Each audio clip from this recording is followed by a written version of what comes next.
Bonjour, bonjour, je suis Mélodie, alias Mélophile63 sur les réseaux et Mel Crochette sur ma chaîne YouTube. Je suis aussi organisatrice du festival Dans quel état lige que vous pouvez retrouver sur les réseaux sociaux Facebook, Instagram, Twitter et maintenant Discord et bientôt un blog dédié à la page et je vous en parlerai plus en barre d'infos.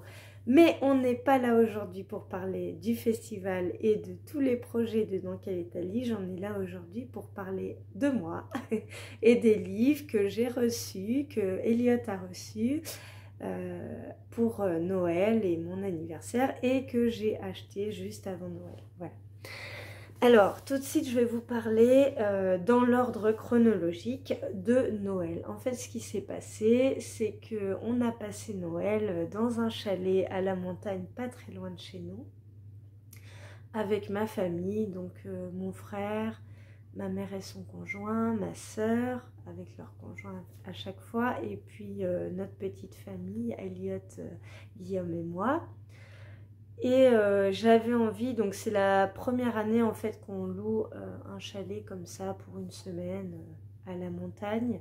J'avais envie que ce Noël soit un peu magique parce que c'est, même si c'est le deuxième Noël d'Elliot, c'est son premier où il se rend quand même compte de ce qui se passe. Et Noël, c'est une période un peu magique que j'adore, mais qui n'a pas toujours été très heureuse dans mon enfance.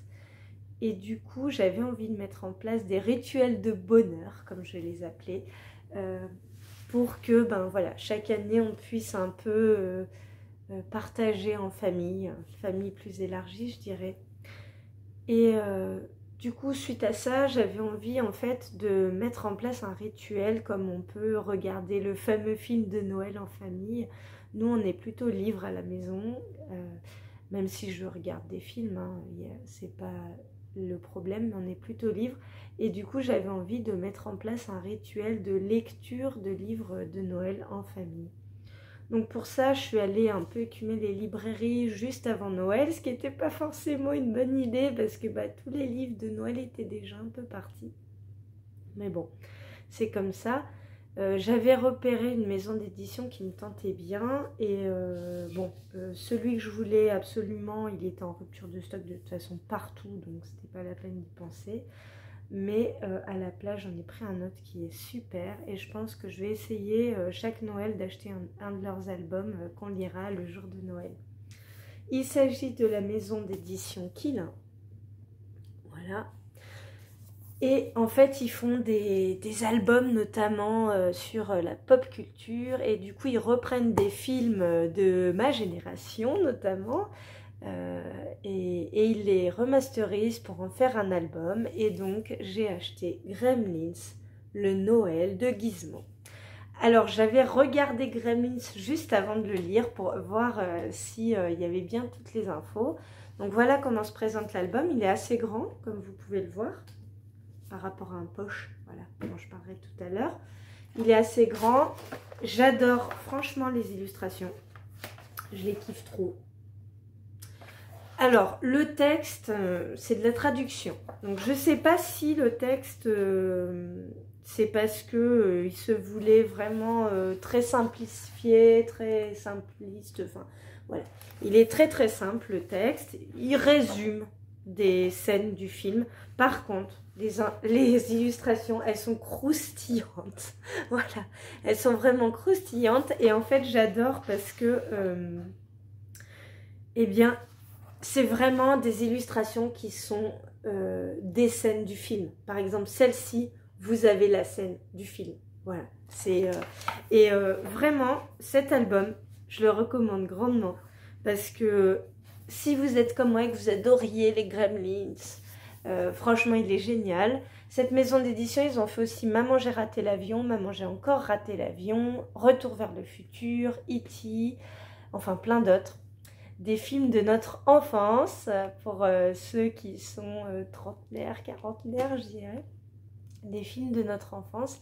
Et du coup, en fait, j'aime bien l'idée de pouvoir proposer à nos enfants, bon là, bien sûr, Elliot est encore petit, mais de proposer à nos enfants de rentrer aussi dans notre monde de quand on était petit.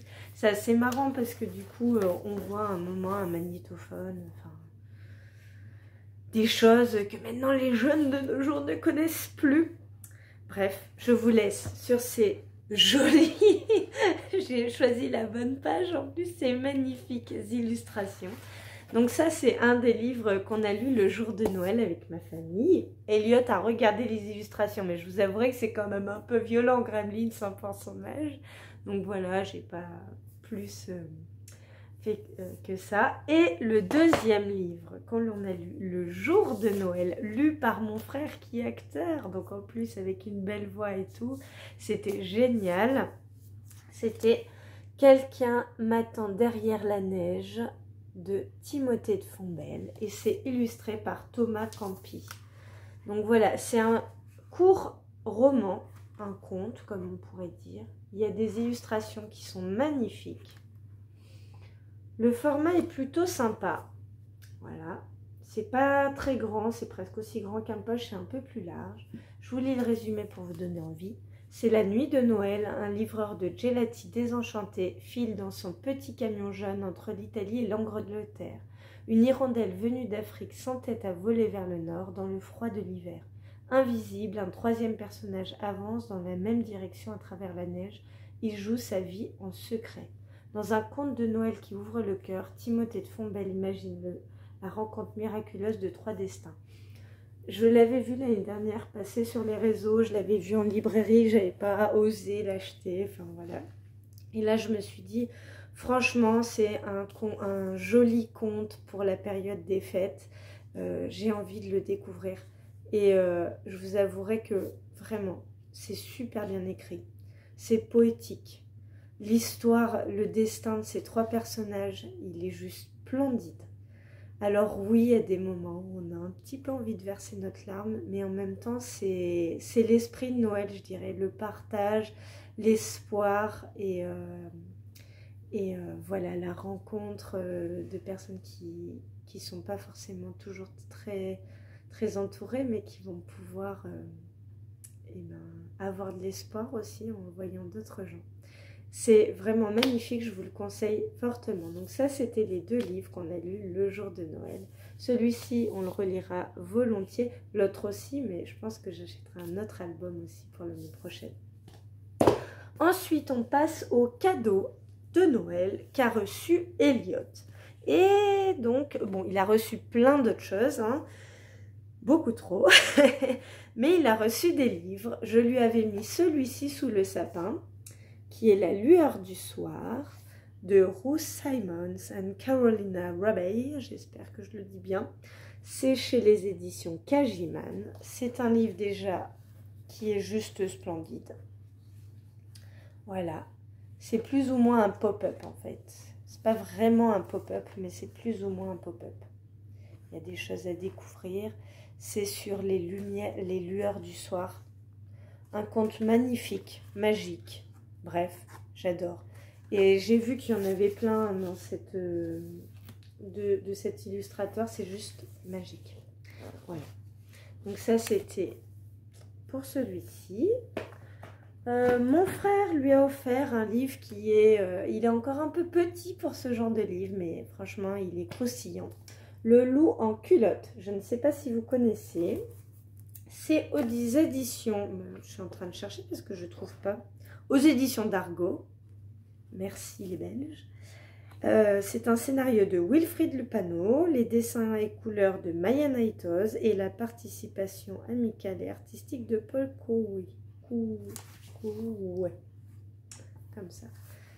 Alors, que dire de ceci? C'est croustillant, plein d'humour, une jolie histoire aussi. En fait, c'est l'histoire d'un village d'animaux où tout le monde a peur du loup, c'est pas possible, c'est un truc de dingue, le loup va descendre, tous nous manger, machin. Enfin bref, l'image du loup classique que l'on peut en avoir. Et en fait, quand le loup descend dans le village pour se ravitailler en provisions, il descend en culotte. Voilà. Et en fait, là, les autres, ils disent, non mais c'est ridicule, quoi. Enfin, on n'a jamais vu un loup en culotte. Donc il y a toute une histoire, mais vraiment croustillante autour de ce loup en culotte. Il y en a plein d'autres. apparemment des albums. Et voilà, il y a le loup en culotte se les gèle, le loup en culotte Sleepy Pip, les jeux idiots, le loup en culotte. Voilà. C'est un album jeunesse, mais où on s'ennuie pas, quoi, parce que même nous, en tant qu'adultes, on se marre, un truc de dingue. Les gamins, ils peuvent se marrer tout autant, mais pas pour les mêmes raisons. Bref, c'est un album croustillant. Ensuite, Elliot a eu un super documentaire du chantier, parce que c'est sa passion absolue. Depuis qu'on a emménagé ici, il y a des travaux à côté, du coup il voit tout le temps des engins de chantier. C'est sa passion, les engins. C'est pas qu'on veut absolument que ça soit sa passion, hein, pas du tout, mais voilà, du coup on s'est dit bon allez, on va lui prendre un documentaire sur le chantier. C'est chez les éditions Ozu et c'est les premiers docs en photo. Ils sont franchement bien faits. Alors vous voyez que le papier, c'est un papier indéchirable comme on dit, qui est très bien pour les petits enfants justement. Du coup, il y a tout ce qui est à rapport avec le chantier, la démolition, etc. Je découvre cette collection chez Ozu et j'avoue que franchement, elle est pas mal du tout. Moi, j'aime bien les imager avec des photos, donc je vous le conseille fortement. Ensuite, juste après, un autre cadeau de Noël qu'il a eu d'une amie, il faut sauver le petit chat. C'est aux éditions Rue du Monde, c'est croustillant également. C'est un conte qui nous vient du Japon. Ce sont des petits lutins qui ont plein d'engins de chantier, voilà, qui vont sauver un petit chat qui est tombé dans un trou avec de l'eau. Voilà. Et en fait, c'est marrant parce que moi, j'y vois les aventures de Gulliver un peu là, avec ce chat et ces petits lutins. Enfin, il y a même des illustrations qui me font penser quand même à ça. Bref, c'est peut-être pas du tout voulu, mais je trouve ça croustillant.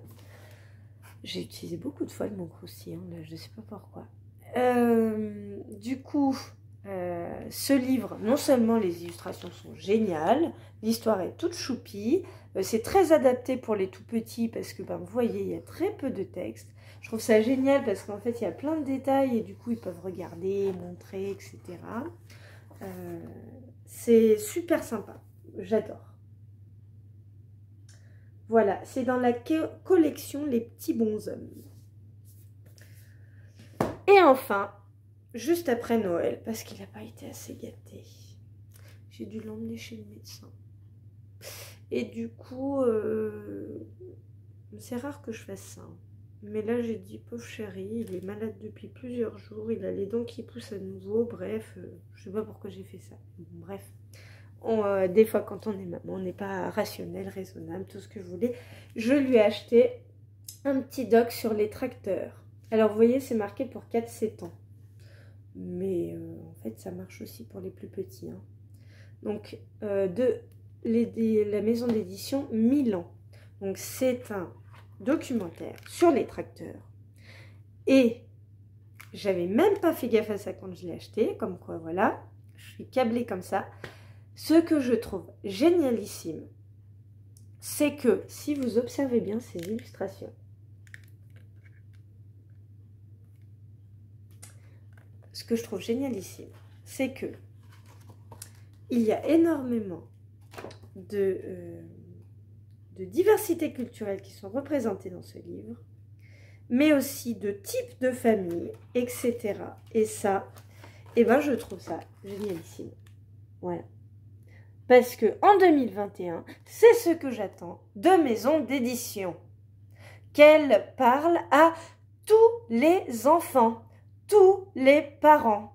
Bref, tous quoi. J'en connais pas beaucoup qui parlent à tous les enfants et tous les parents. Surtout quand il s'agit de personnes qui sont réelles. Quand il s'agit d'animaux, etc. Ça peut parler à tous, surtout souvent c'est assez bien représenté, toutes les différences qu'on peut avoir. Mais quand c'est des personnes, franchement, je râle et je re-râle après certaines maisons d'édition dont je ne citerai pas, mais dont certains savent de qui je parle, parce que justement, il n'y a pas cette diversité, quoi. Merde, les enfants, maintenant, voilà, on est tous différents et ça serait bien de le voir dans les livres. Autant les Anglais le font très bien, autant les Français, bof, bof, quoi.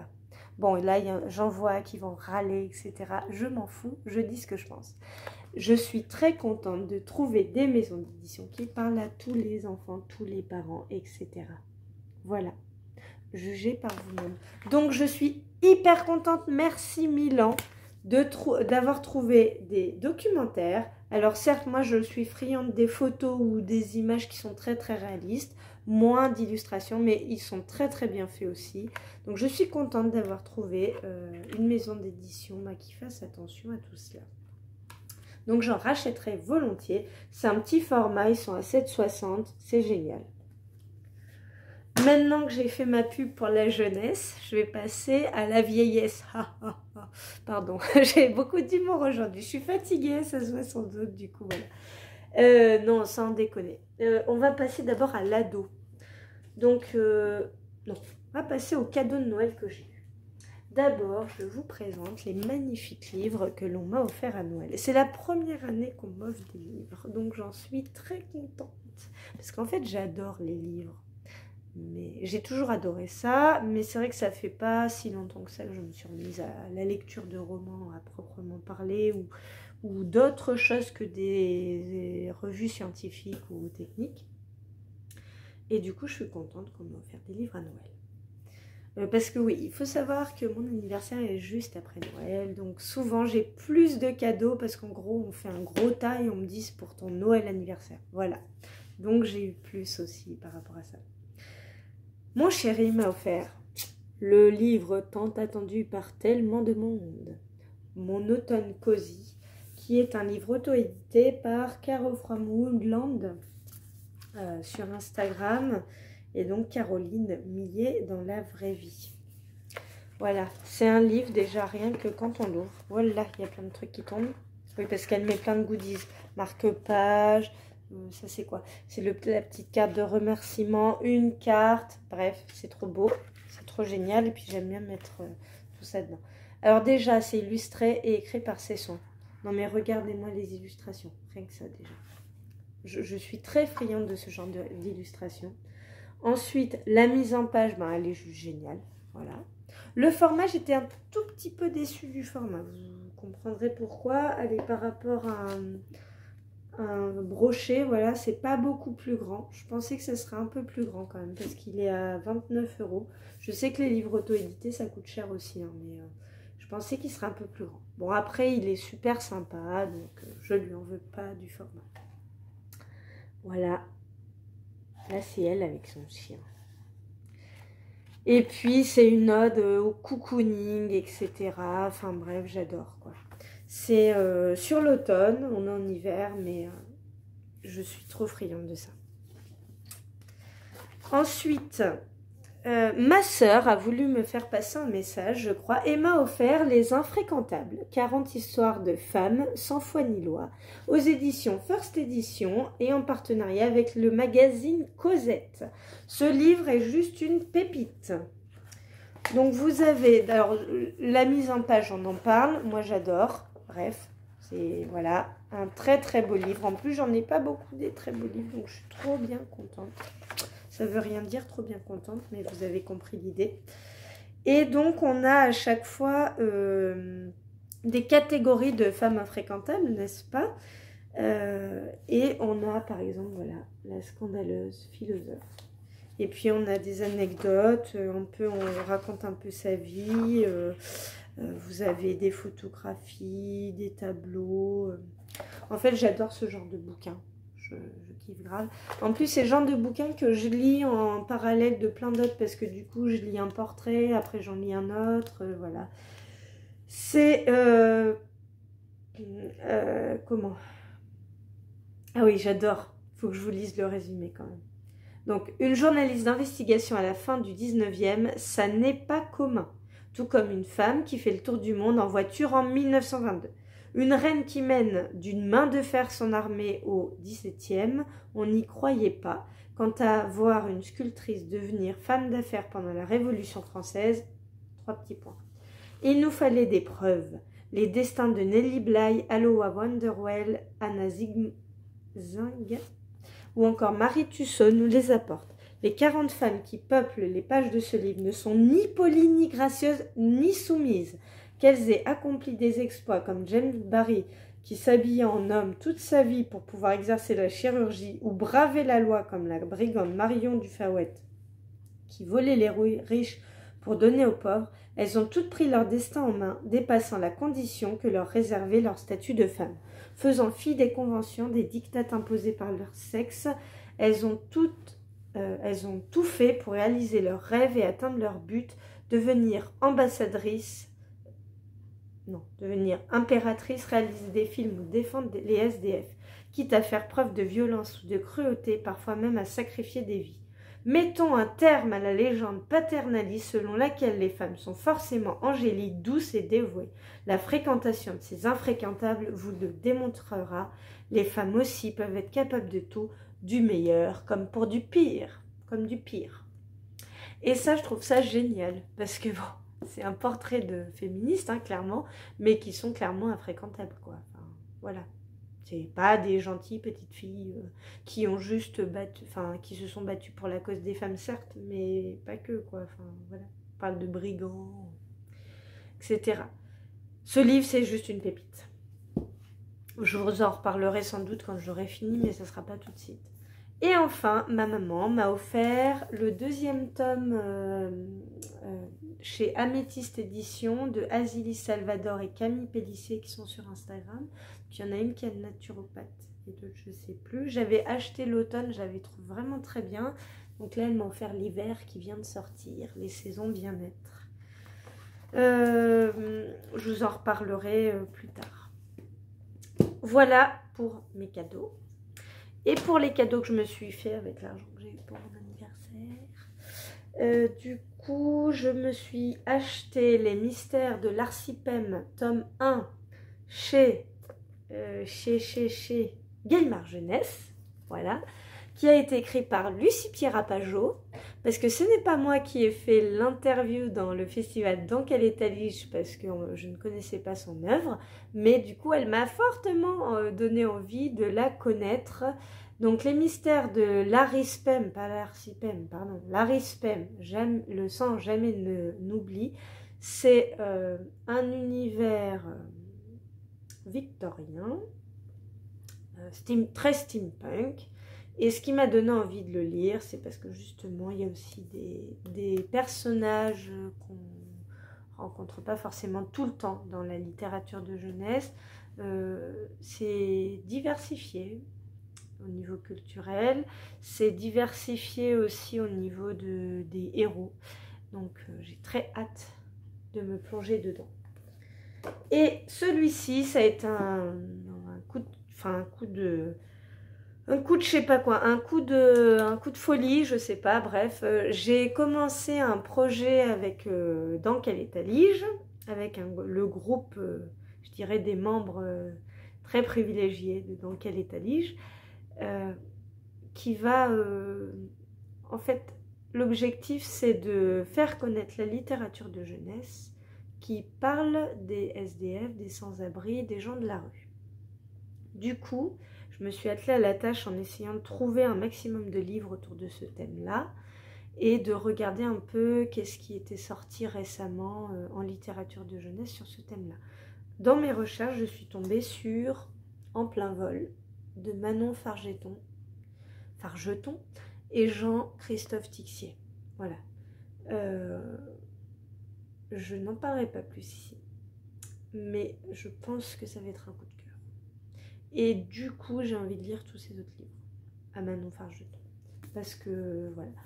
Tout ça, c'est les pages que j'ai mis déjà en... Enfin, je veux recopier je veux faire des citations, des choses, voilà, qui se rapportent au thème. Et du coup, je lis tout en mettant des post-it. J'avais très envie, j'ai vu qu'une maîtresse canadienne le faisait beaucoup, de d'écrire sur ses livres, mais je me dis, bon, ça reste un roman que peut-être je relirai pas, je sais pas, pour l'instant, Je ne l'ai pas trouvé d'occasion parce qu'il est assez récent, hein, il date de février 2020. Donc voilà. Du coup, bah, je ne voulais pas écrire dans le livre au cas où je le revende. Enfin, je sais pas, on verra. Mais du coup, j'ai mis plein de post-it, quoi. Bon, j'en ai mis plein. Voilà, voilà. Et je vais terminer cette vidéo qui est fort longue par vous présenter très rapidement. J'ai joué à un concours des éditions Pataillot qui fait partie d'un collectif de maisons d'édition. Et du coup, j'ai connu cette maison d'édition par ce biais-là. C'est des petites BD. Vous allez voir le format. C'est imprimé en France, à Rennes, exactement. Du coup, déjà, bah, ça me plaît. C'est un format que je connais pas. C'est de la BD, j'en lis, mais pas tant que ça. Du coup, j'avais trop envie de découvrir ce qu'ils faisaient. J'avais envie de les faire connaître aussi. Du coup, j'ai joué à leur concours et j'ai gagné 4, non pas une, non pas deux, non pas trois, mais 4 petites BD de leur maison d'édition. Pour vous montrer le format, voilà mon poche. Je pose dessus. C'est plus petit qu'un poche et ça se lit en format paysage. Donc j'ai L'Égaré de Rémi Pénarum. J'ai Fantaisie ordinaire de Kwon Shin-lo. J'ai Encre de Chine de Sun Win-jun. Voilà. Et j'ai Sans nuages de Louise Laborie. Je vous montre comment c'est fait à l'intérieur. Donc on a l'illustration, le texte en dessous et parfois des bulles. Ça me plaît beaucoup comme concept. Je trouve que les illustrations sont juste splendides.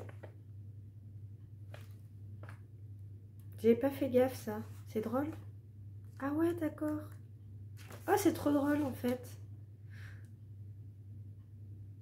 Ah, j'ai l'impression qu'en fait, il y a la fille qui découvre en même temps qu'elle vous parle, quoi. Si, c'est ça. Ouais, c'est trop génial. En fait, il y a la BD écrite en français et la BD écrite en chinois, je pense. On parle de Pékin. Mais dans l'autre sens, du coup. C'est trop génial. Regardez-moi ça. C'est génial. Bref. Voilà, la fille, elle va pas s'en remettre. Fantaisie ordinaire.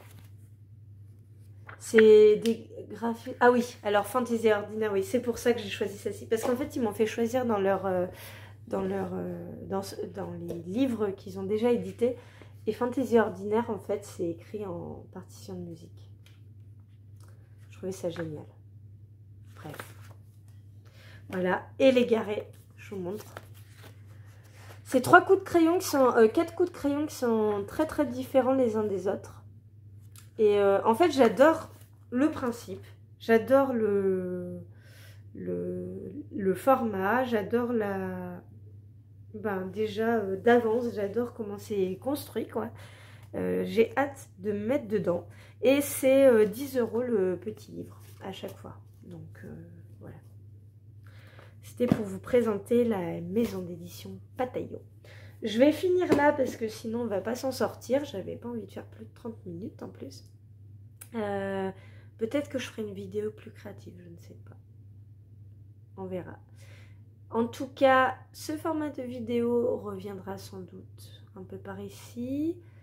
Je vais faire des vidéos pour pas pour le festival, pardon, pour le groupe Dans quel état lis-je, donc sur la chaîne YouTube Dans quel état lis-je. Du coup, ce format de vidéo juste pour moi, on verra. Je vous promets pas en fait d'en faire une par mois, ou parce que je préfère pas promettre, parce qu'après sinon il se passe 6 mois, j'ai rien fait, et puis du coup vous vous dites mais qu'est-ce qu'elle nous a dit, quoi. Donc voilà. Là c'était ce qu'on pourrait dire un book haul, je sais pas comment on pourrait l'appeler. J'aimerais bien quand même vous faire des vidéos pour vous parler d'un livre en particulier. Là cette vidéo était très longue, mais les autres seront plus courtes du coup. Et j'essaierai. Et puis je m'en fiche, hein. Ça vous embête pas que je sois mal peignée, que j'ai des cernes et qu'on a l'impression que je suis au bout de ma vie. J'ai attendu une semaine pour faire la vidéo en me disant ça va passer, ça passe pas. Donc j'ai attendu de retrouver ma voix déjà. Et puis voilà, je vous fais plein de gros bisous. J'espère que cette vidéo vous aura plu, vous aura donné envie de lire des choses que je vous ai présentées. N'hésitez pas à me partager vos impressions en commentaire. N'hésitez pas à partager si ça vous a plu. Et puis je vous dis à très bientôt sur cette chaîne Mel Crochette. À bientôt.